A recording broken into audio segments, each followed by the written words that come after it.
वैदिक साहित्य। कहा जाता है कि वेदों की ऋचाओं की रचना में भारतवर्ष की नारियों का महत्वपूर्ण योगदान रहा। वेदों की ऋचाओं को इन्होंने अपनी प्रखर बुद्धि से ऐसा गढ़ा कि ऋषियों महर्षियों के साथ साथ इनका नाम भी उनमें दिखाई देता है। तो इसी क्रम में मैंने गार्गी की चर्चा की थी, जिन्होंने ऋषि याज्ञवल्क्य से इतने प्रश्न किए कि उत्तर दे दे करके जो है उन्होंने अंततः ये तक कहा कि हे गार्गी, इतने प्रश्न मत पूछो, नहीं तो तुम्हारा मस्तक फट जाएगा। और उसके बाद गार्गी ने अहंकार जैसी कोई चीज अपने अंदर नहीं आने दी और उन्होंने महर्षि याज्ञवल्क्य को ब्रह्मिष्ठ माना। और इसी क्रम में मैत्रेयी, जो याज्ञवल्क्य की द्वितीय पत्नी थी, उनकी विद्वत्ता की, उनकी प्रखर बुद्धि की, उनके ब्रह्मवादिनी होने की चर्चा मैंने प्रस्तुत की। आज मैं अत्रि ऋषि की पुत्री अपाला के विषय में बताना चाहती हूँ। अपाला अत्रि ऋषि की पुत्री थी। बचपन से ही चर्म रोग से पीड़ित थी, लेकिन तीक्ष्ण बुद्धि के कारण महर्षि अपने शिष्यों को जो कुछ भी पढ़ाते थे उनको स्मरण हो जाता था। तो शिष्यों के पढ़ने में और ये उन चीजों को स्मरण रखती थी। ऋषि को बहुत चिंता थी इनके विवाह की, कि इनका विवाह आखिर कैसे होगा।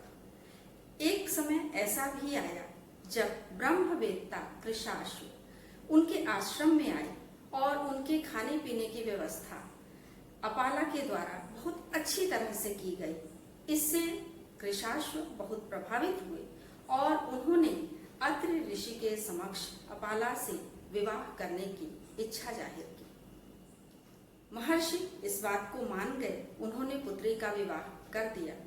लेकिन कुछ समय के पश्चात कृशाश्व को इस बात का ज्ञान हो गया कि अपाला चर्म रोग से पीड़ित है।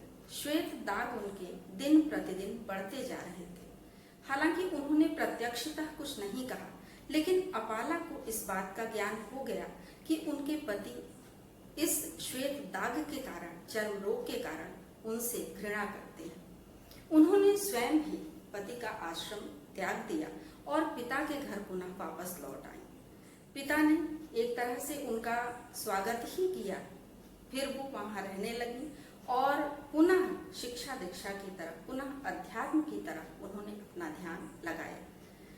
महर्षि अत्रि ने उनको समझाया कि अगर वो इंद्रदेव की उपासना करें तो इंद्रदेव